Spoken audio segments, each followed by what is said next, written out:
कक्षा 5वीं हिंदी प्रश्न बैंक में आज का पाठ है बाबा अंबेडकर।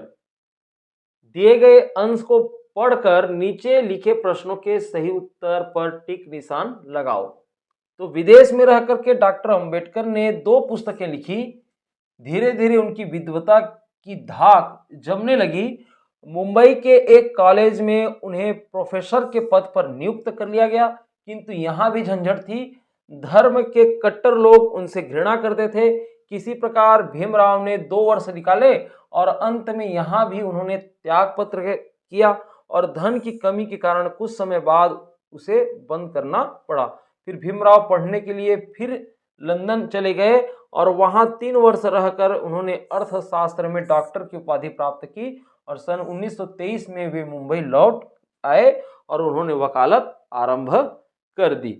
अब देखते हैं प्रश्न क्या क्या है। देखिए, विदेश में रह करके डॉक्टर अंबेडकर ने कितनी पुस्तकें लिखी?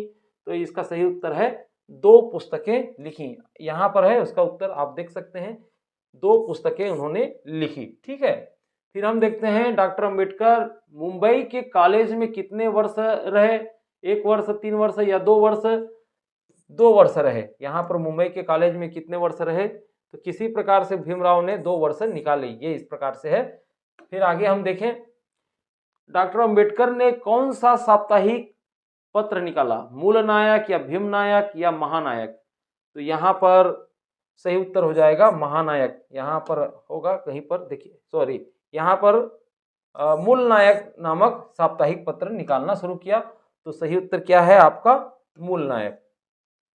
क्या है? मूल नायक। आप गद्यांश को देख करके उत्तर बनाएंगे। ठीक है, डॉक्टर अंबेडकर पढ़ने के लिए कहाँ चले गए? मुंबई, लंदन या पेरिस? तो वह हो जाएगा लंदन। फिर उन्होंने किस विषय में डॉक्टर की उपाधि प्राप्त की? राजनीति शास्त्र या वनस्पति शास्त्र या अर्थशास्त्र में? तो स हो जाएगा अर्थशास्त्र में। मुंबई लौटकर उन्होंने क्या किया? वकालत प्रारंभ की। जी हाँ, मुंबई लौटकर के वो उन्होंने वकालत प्रारंभ की। और इस प्रकार से आपका ये उचित गद्यांश का जो भी उत्तर को आप लिख सकते हैं। ठीक है, प्रत्येक गांव या शहर में विभिन्न जातियों के लोग मिलकर रहते हैं। तुम्हारे गांव में आपसी प्रेम और एकता का कोई एक उदाहरण लिखो। ठीक है, तो मेरे गांव में विभिन्न जातियों के लोग मिलकर के एकता और प्रेम से रहते हैं। एक उदाहरण है, जब गांव में कोई बड़ा त्यौहार जैसे होली और दीपावली आता है तो सभी जातियों के लोग मिलकर एक दूसरे को बधाई देते हैं, त्यौहार मनाते हैं। इस दौरान सभी मिलकर के एक दूसरे के घर जाते हैं, मिठाइयाँ बांटते हैं, खुशियाँ साझा करते हैं। यह दिखाता है कि यह हमारे गांव में जाति धर्म से ऊपर उठकर एकता और भाईचारे की भावना है। ये इस प्रकार से हमने एक डेमो के तौर पर उत्तर दिया। आप चाहें तो और भी कुछ लिख सकते हैं, आपके गांव में क्या क्या होता है। ठीक है, तुम्हें अपने समाज की कौन सी रीतियां बुरी लगती हैं? सोच कर लिखो। मुझे अपने समाज की कुछ रीतियां बुरी लगती हैं, जैसे कि जातिवाद।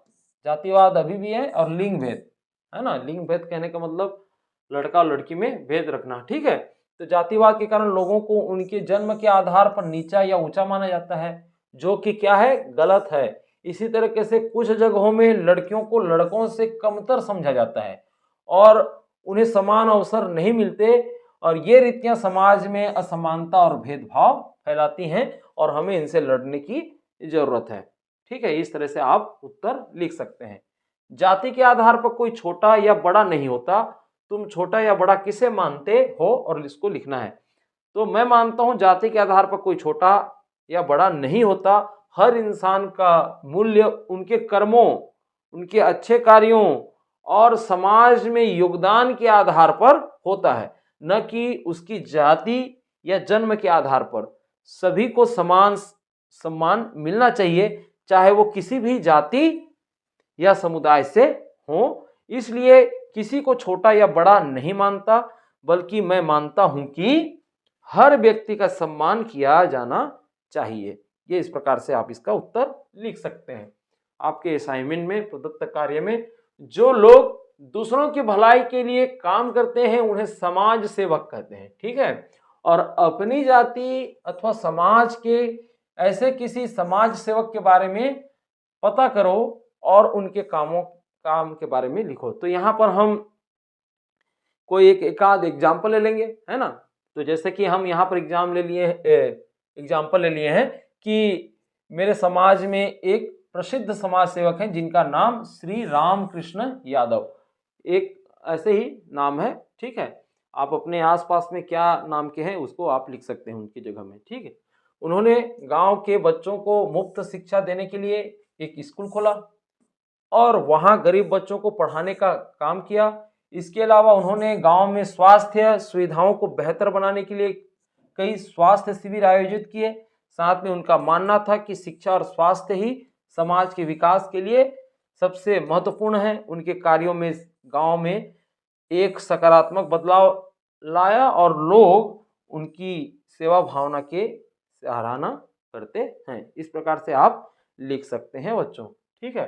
तो कैसा लगा आप लोगों को आज का अभ्यास, आप जरूर हमको बताइए कमेंट के माध्यम से, और पूरा वीडियो देखें तो लाइक कीजिए, है ना।